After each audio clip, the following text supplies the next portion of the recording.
Wala ang munang garantiya na hawak pa ng mga otoridad sa Czech Republic si dating Congressman Zaldico. Yan po sinabi ni Acting Justice Secretary Frederick Vida na nasa Prague ngayon para asikasuhin ang pagpapauwi sa dating mambabatas. At mula sa Czech Republic, nakatutok live si Mariz Umali. Mariz?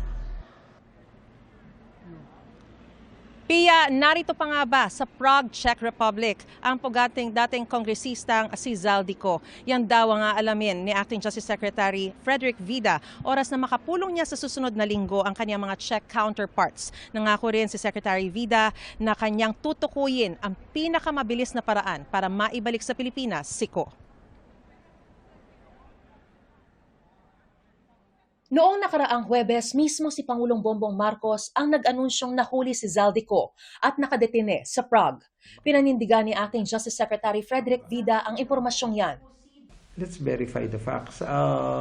Maliwanag po sa impormasyon na nakarating mula po sa immigration at police authorities natin na nagkaroon po ng tiyempo na si former Congressman Zaldico ay nasa ilalim ng jurisdiction ng Czech authorities. Pero pag-amin din ni Vida kahapon, walang garantiya na hawak pa rin ngayon ng Czech authorities ang dating kongresista. There's no such guarantee. We need to respect their laws. So there is a possibility na he may have gone out of Czech Republic already? Possible. Pero sabi ni Vida, hindi siya nababahala. Nakatakda rin daw dumating sa Prague si Philippine Center on Transnational Crime Executive Director, retired Major General Romeo Prestoza, para tutukan ang aplikasyon para sa Interpol Red Notice na makatutulong sa pagpapauwi kay Ko. Sa susunod na linggo, makikipagpulong ang high-level coordinating team sa kanilang Czech counterparts at Interpol. Isa sa mga hihilingin nila, personal na makita at makausap si Zaldico. Kung ito ay papayag sa mga pagkakataon na binibigay at sa panuntunan ng kanilang yung tinatawag nating data privacy nila. Sabi ni Vida, malinaw ang kanilang pakay. Ang pinaka-ultimate objective, di ba?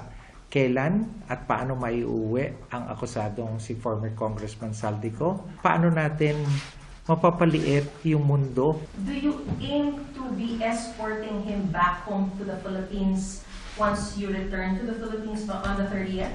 I need to check with law enforcement parameters, no?